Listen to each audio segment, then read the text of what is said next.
주님, 우리의 찬양을 주의 병에 담으소서.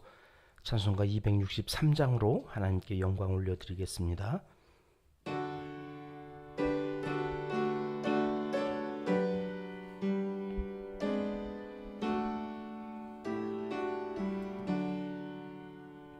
이 세상 험하고 나 비록 약하나 늘 기도 힘쓰면 큰 권능 얻겠네. 주의 은혜로 대속 받아서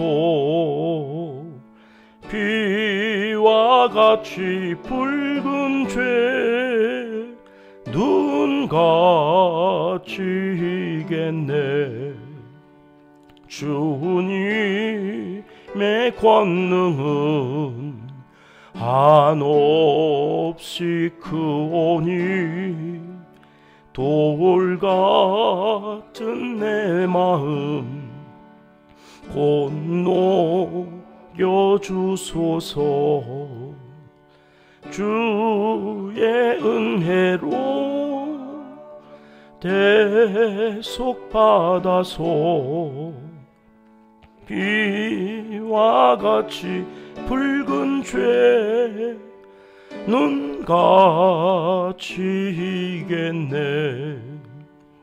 내 마음이 약하여 늘 넘어지오니 주 예수 임주사 굳세게 하소서. 주의 은혜로 대속 받아서 비와 같이 붉은 죄 눈같이 이겠네. 죄사함 받은 후 새 사람 되어서 주 앞에 서는 날 늘 찬송하겠네. 주의 은혜로 대속 받아서 비와 같이 붉은 죄 눈같이 이겠네.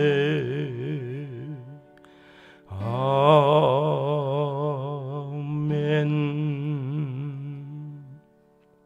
주님, 우리의 기도를 주의 병에 담으소서.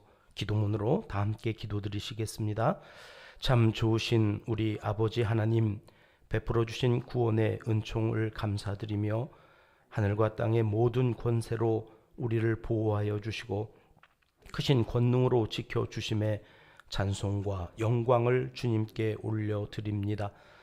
이 시간 연약한 믿음으로 아뢰는 기도이지만 큰 권능을 받게 하시고 돌같은 마음도 곧 녹여주셔서 어제보다 더 굳센 믿음으로 하루를 담대히 살아가도록 인도하여 주시옵소서.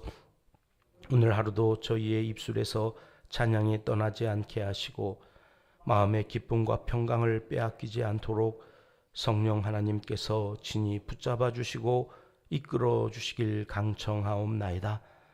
우리에게 향하신 여호와의 인자하심이 오늘 하루도 우리의 삶의 자리에 가득하게 하옵소서. 우리에게 향하신 여호와의 진실하심이 오늘 하루도 우리의 삶의 자리에 넘쳐나게 하옵소서. 성령께서 생각나게 하시고 깨닫게 하시는 바 우리가 간구해야 할 기도의 제목들로 간절히 기도할 때에 하늘 문이 열리고 하늘 보좌에 연결되어 우리의 기도를 우리 주님이 얼마나 좋아하시는지 알게 하여 주시옵소서. 가정을 위하여, 교회를 위하여, 나라와 민족을 위하여 기도하는 저희들의 믿음을 기억하여 주시고 주님의 나라가 이 땅에 임하는 그날까지 우리의 기도는 그침이 없이 계속하여 이어지도록 건강과 믿음을 더하여 주시옵소서. 아동부, 청소년부, 청년부에 속한 다음 세대 우리의 자녀 손들에게도 기도의 능력을 덧입게 하여 주시고 여호와를 경외하는 것이 지혜의 근본임을 알게 하여 주시옵소서. 어려서부터 들었던 말씀이 생각나게 하시고 예배 드릴 때에 느꼈던 주님의 임재를 사모하는 예배자들이 다 되게 하여 주시옵소서. 마음의 근심도 걱정도 주님께 다 내어 맡기고 자유로운 마음으로 꿈과 비전을 향하여 달려가는 믿음의 용사들로 살아가게 도와주시옵소서. 질병으로 인해 고통받고 있는 환우들을 위해 기도합니다. 자비로우신 하나님 아버지시여, 치유의 광선을 발하여 주시고 죄사함의 은총을 입은 것처럼 치유의 은총을 입어 온전한 모습으로 하나님께 예배하며 주님을 위해 남은 인생을 봉사하며 헌신하며 살아가도록 강건케 하여 주시옵소서. 마음의 상처까지도 다 아물게 하셔서 용서하며 살아가는 기쁨을 맛보게 하여 주옵소서. 오늘도 선교사님들을 위해 기도합니다.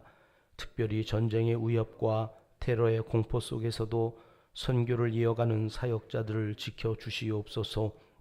수고와 헌신이 헛되지 않도록 구원의 문을 열어주시사 주님께 돌아오는 영혼이 계속 늘어나게 하옵소서. 어려운 이웃들의 삶의 현장에도 성령의 역사는 계속되게 하시고 순국 선영들이 생명 다해 지켜온 이 나라 이 민족 가운데에도 함께하여 주셔서 이 땅에 다시는 전쟁의 상처와 민족 상잔의 아픔이 있지 않도록 지켜주시옵소서. 평화 통일이 속히 이루어져 세계로 뻗어나가는 제사장 나라가 되게 하여 주시옵소서. 하나님을 사랑하는 자, 곧 그의 뜻대로 부르심을 입은 자들에게는 모든 것이 합력하여 선을 이루어 주실 줄 믿습니다. 예수님의 이름으로 기도합니다. 아멘. 오늘 빌립보서 3장 15절 16절 2절의 말씀입니다. 함께 합독하시겠습니다. 그러므로 누구든지 우리 온전히 이룬 자들은 이렇게 생각할지니 만일 어떤 일에 너희가 달리 생각하면 하나님이 이것도 너희에게 나타내시리라. 오직 우리가 어디까지 이르렀던지 그대로 행할 것이라. 아멘. 부르심이 상이라, 이렇게 바울이 고백을 했습니다. 우리를 부르시는 하나님께 그리스도 예수 안에서 한눈 팔지 않고, 그래서 바울은 달려가겠다고 선포하는 내용까지 살펴보았습니다. 바울이 표대를 향하여 또는 위에서 부르신 그 부름의 상을 위하여 달려가겠다고 말을 하지요. 그런데요, 그런 바울에게 자꾸 시비를 거는 사람들이 많았습니다. 지금이야 우리가 볼 때 이 사도 바울이 위대하고 그를 존경합니다마는 당시에는 욕을 참 많이 먹고 비난도 많이 받았던 사실을 고린도전서나 데살로니가 전후서 사도행전을 보면 알 수 있습니다. 예수님을 모르는 사람들에게서 욕을 먹고 비난을 받은 것이 아닙니다. 믿는 사람들, 종교인, 유대인, 그리고 주님의 일꾼들로부터 바울은 큰 비난을 받으면서 지치지 않고 선교 활동을 했던 그러한 사람이었습니다. 그래서 하는 말이 15절 말씀 중반절입니다. 만일 어떤 일에 너희가 달리 생각하면, 바울과 달리 생각하는 일들, 신학적인 내용도 있을 거고 선교의 방법이나 기타 대단한 것들이 아니라도 생각이 다르고 서로의 입장이 다를 수 있지 않았겠습니까? 바울이 빌립보 교회에도 다른 지역과 마찬가지로 이렇게 생각이 다른 사람들이 있을 것이라 가정하고 오늘 본문 말씀에 가정법으로 이 문장을 기록하고 있습니다. 15절 말씀을 순서지에 공동번역 개정판으로 적어드렸는데요. 제가 읽겠습니다. 그러므로 믿음이 성숙한 사람은 모두 이와 같은 마음가짐으로 살아가야 합니다. 만일 여러분이 어떤 문제에 관해서 다른 생각을 품었더라도 하나님께서는 그것까지도 분명히 가르쳐 주실 것입니다. 바울과 어떤 문제에 대해 다른 생각을 품었더라도 하나님께서는 그것까지도 분명히 가르쳐 주실 것이라 이렇게 말씀하고 있는 거예요. 바울이 사도입니다. 초대교회에서 사도라는 사람들은 대단한 권위를 갖고 교회 공동체를 이끌어갔던 사람들이거든요. 한마디로 지도자인데 아무나 사도라고 부르지 않았습니다. 이 사도라고 부름을 받으려면 적어도 예수님과 공생의 3년을 같이 살았던, 먹고 자고 선교 활동을 했던 이 경험이 있어야 사도라고 감히 부를 수가 있었던 것입니다. 그런데 우리가 알듯이 그가 사울이었을 때 예수님의 공생의 활동을 막 하고 다닐 때 그는 이 예수 믿는 사람들을 잡아 죽이겠다고 막 혈안이 되어서 로마의 그 권세를 가지고 막 핍박을 하러 다녔지 예수님하고 선교 활동을 하러 다닌 적이 없거든요. 그런데 뭘 네가 사도라고 그러냐? 네가 무슨 사도야? 넌 사도가 아니라고 바울을 향해서 공격하는 사람들도 있었던 것입니다.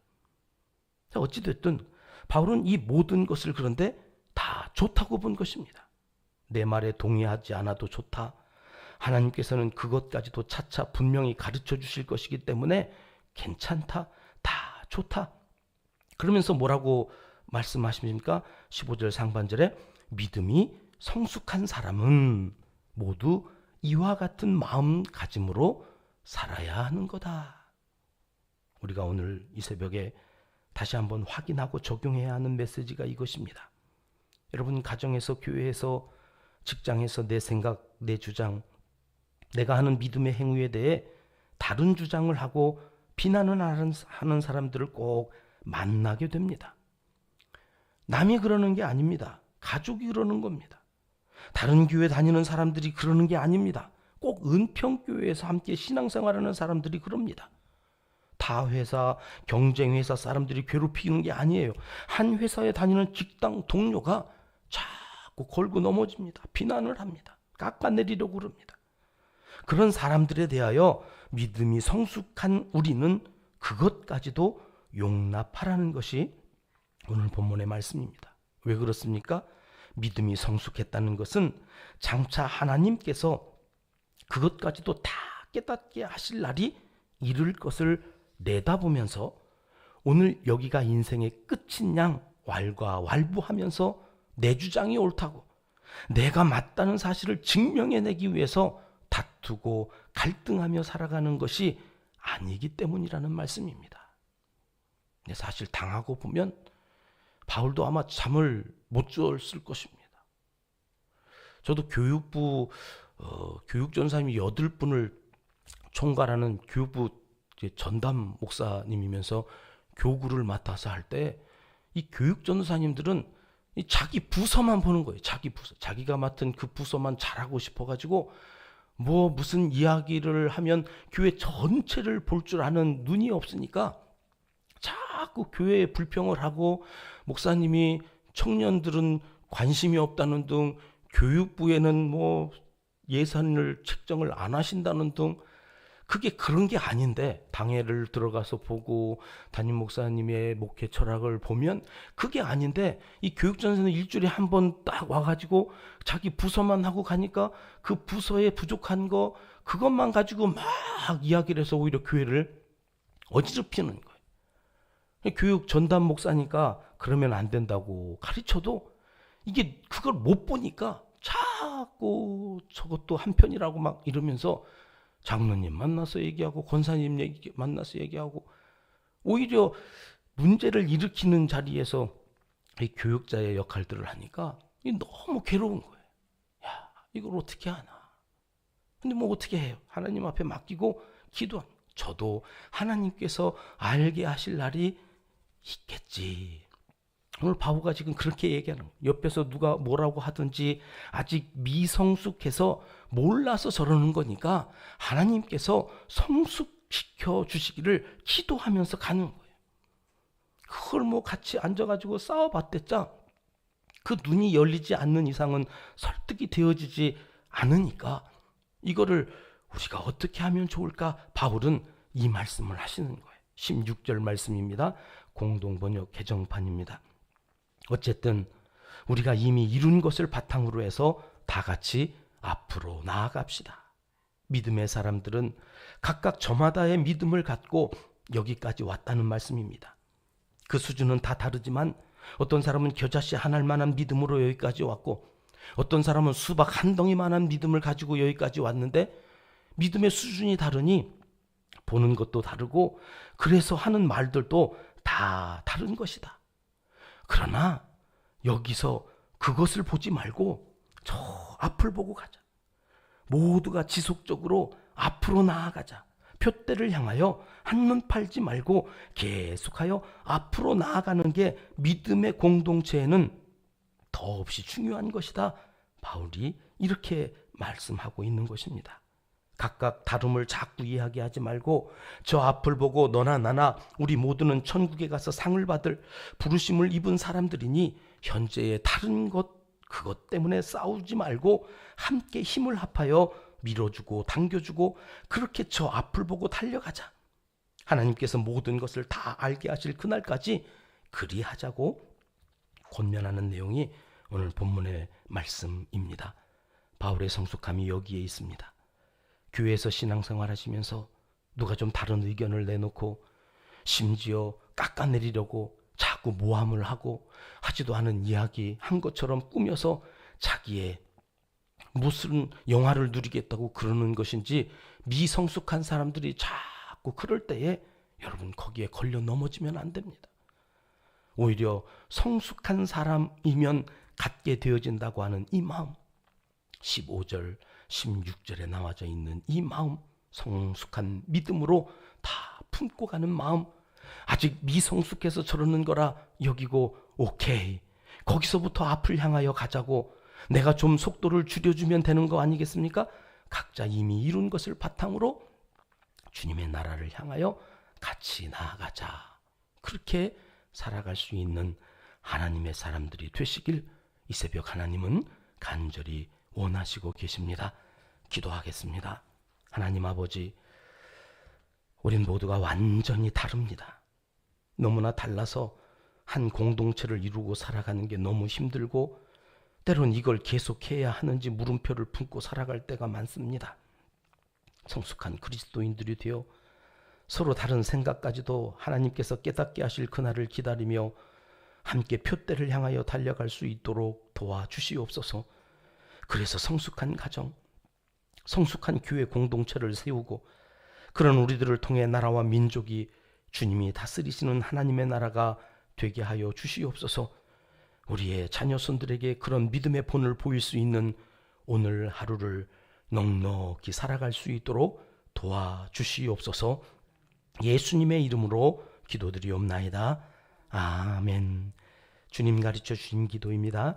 하늘에 계신 우리 아버지, 아버지의 이름을 거룩하게 하시며 아버지의 나라가 오게 하시며 아버지의 뜻이 하늘에서와 같이 땅에서도 이루어지게 하소서. 오늘 우리에게 일용할 양식을 주시고 우리가 우리에게 잘못한 사람을 용서하여 준 것 같이 우리 죄를 용서하여 주시고 우리를 시험에 빠지지 않게 하시고 악에서 구하소서. 나라와 권능과 영광이 영원히 아버지의 것입니다. 아멘. 자유롭게 기도하시겠습니다.